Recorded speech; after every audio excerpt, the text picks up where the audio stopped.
that's always spoken for the progressive Islamic thought. And now is Governor of Kerala.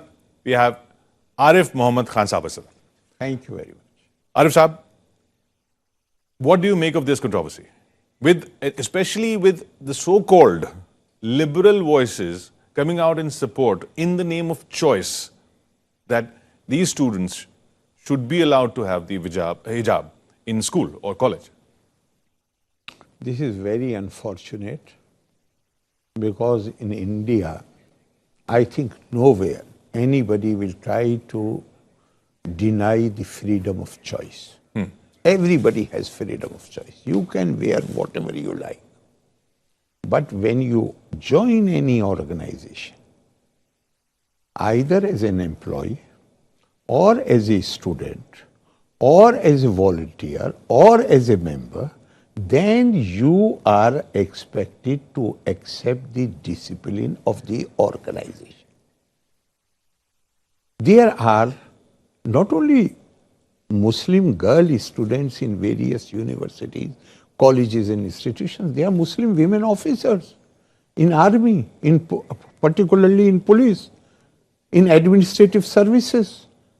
So I will specifically talk about the police or paramilitary forces. Do they insist that we will wear dress of our choice while on duty? No, nobody can. Not only Muslim women, non-Muslim women also cannot wear a dress of their choice.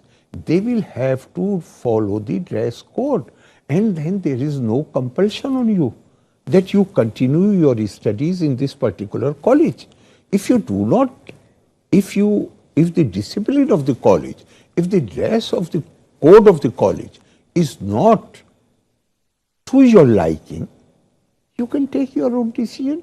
There are hundreds and thousands of institutions. You can join any other institution. Therefore, I feel that this controversy is not only unfortunate, this is absolutely unnecessary. This is a non-issue. In India, nobody wants to restrict the choice of any person. Everybody is free to wear any dress the person likes. So people who are bringing this issue that in the name of choice, this is misplaced. This is not a dress code which is being imposed on the people of Karnataka. This is about a particular college.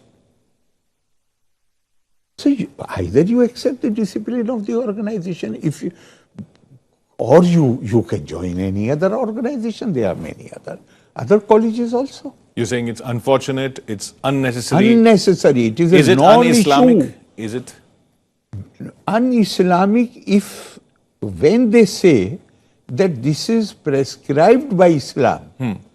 Then to that extent, the statement is not right. Because as far as Islamic provision... They're quoting the Quran. No. They are not quoting the Quran. They merely... this is very interesting. In any of these controversies, right from triple talaq, they never quote Quran. They only say this is what religion says. Because Quran, the word which is used today for veiling is hijab. Nowhere, 7 times it has been used. Nowhere it has been used in the meaning of clothes which are to be worn by women. The word used by Quran is khimar. Khimar is like a scarf, like dupatta. And what the Quran says, that pull over your khimar onto your bosom. Actually, the word which Quran uses is not even bosom. The word which Quran uses is jilbab. Jilbab is it's like shirt, the upper garment of the women. It is not even, it has been translated because what the Quran ayah says, that pull over your scarf over your jilbab. It does not say over your face. It does not say. It says over your jilbab, which has been interpreted to mean because it covers this part of the body, therefore Quran is asking you to cover the bosoms with your jilbab. Jilbab is a loose cloth which you are using.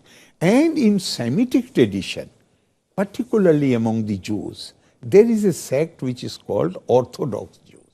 The Orthodox Jews, among Orthodox Jews, their hair of the women are like their private parts. So they never display hair. In Islam, there is at So least you're saying originally it's to not display the hair is a Jewish tradition. not every Jew, only the Orthodox Orthodox Jews. Their women, even today, they don't display their hair. They cover the whole hair like a turban they use. So this has come from there. Quran uses the word khimar and jilbab. Hijab has been used, I have told you 7 times, but not where it has been used, it does not refer to the clothing of the women. It refers to wall, it refers to curtain, it refers to separation, it refers to seclusion. It does not refer to clothing. So, but they never. It's not meant to be a garment when it says. No, hijab is not a garment at all. 7 times it has been used in Quran. And Arab women were basically working women. They used to participate not only in the household chores, they were, during the early Islamic period, the superintendent of the market at Medina and Makkah, both were women. And they used to carry, like the policemen today carry a small staff in their hand. They used to carry lash in their hand. And they were authorized to punish men who were accused of adulteration. If they found the accusation to be true, then they were supposed to give the punishment on the spot itself. There are prophetic narrations that in the battle of Uhud, names of the 2 wives of the prophets are given.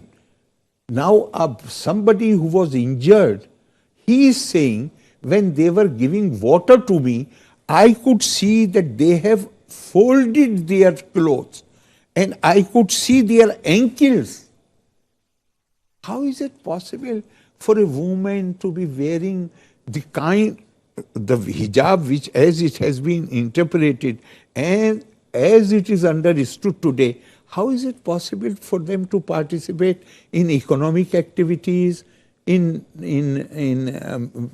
even battle activities? How is it possible? These are all later day innovations. But here, it is not even question of that. Here the question is that you have knowingly taken admission in an educational institution. Every institution has its own set of discipline, a dress code. When you took the admission, you were aware of it. How is it that after having signed all those papers and after having accepted that dress code, now you are revolting against it? You are revolting against it not because you really want to revolt against it, but because so many forces are working in the society who want to use religion, who want to use you to create, to gain certain political benefits. They want to use you for their own ulterior motives. Now there are reports of PFI and their This is student exactly bodies. what I am saying. This is exactly what I am saying. They are using it for their own ulterior motives. And here I must add one more point. The point is that Quran strongly denounces those who use the verses of God, that is Quran, for purposes other than those which are stated. If you and it names that if you use it for worldly gain, which includes political power. If you use it for that, then Quran strongly denounces those people. So what you're saying is, in fact, those who are denouncing this as Islamic or un-Islamic are themselves involved in quote-unquote un-Islamic acts. Surely, I have absolutely no doubt. Like those, before 1947, before the country was partitioned, I would like to put it this way. In the name of religion, they got India partitioned. They created a new country. In the name of religion, in the name of Islam. You want me to believe that something created in the name of Islam will prove to be so fragile that it got split, it failed within 25 years. And we had Bangladesh. It means that it had nothing to do with the Islam which was being invoked to partition India. And the same atmosphere prevails today. Same mentality is still working. People, for their own personal political gains, they use the name of the religion. Nobody is going to deny you the choice, whatever you want to wear, wear at home, wear in the marketplace, wear. First of all, if you strictly go by the law which you are invoking to insist that you want to wear hijab, that law does not allow you to step outside home. But then follow the law fully. It does not allow you to step outside the home. Not only that, if you strictly go by that law, then this law, many people may say that I'm trying to inject something new. But this is a fact, the law says so. You cannot even live in a society which is not under the administration of Muslims. Then what are you going to do? Law is not to be followed selectively. Either you follow it fully or you don't follow it. For the times we live in, everything seen with the prism of being anti-Modi and pro-Modi and... that is the whole problem. It is not question of Islam. It is because some people have that kind of hatred. They want to use every opportunity to embrace the government. They want to use every opportunity to create divisions in the society.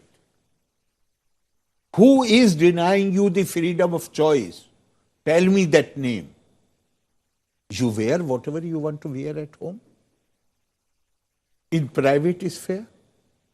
You go to market, you go to other places, you wear whatever you want to wear. Right. But when you join an institution, then you sign on the documents that you will follow the discipline of the institution. You will follow the dress code of the institution.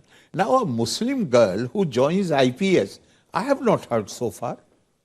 And since India has become independent, every year Muslim women get into, there are many other branches also, but police I am saying, because while on duty, they are to follow a dress code. In mission schools, people from every section of the society, in fact, till about 2025. In fact, if it's all about assertion of identity, then unfortunately, for some communities, especially the Muslim community, the only identity that matters now is the political identity, and that's actually it is not for Muslim community. Number of people are there who radically differ with this approach. But they can't voice their... Unfortunately, I tend to agree with that. But still, now people who are ready to raise their voice is much larger than it used to be earlier. And this number is increasing every day. But still, they sort of avoid joining issue with the clergy. People do not realize. Many people give me this argument. But even such a committee says that you always talk about clergy. The such a committee says that only 4% is students go to the madrasas. It is true. I doubt even 4%. They may be less than 4%.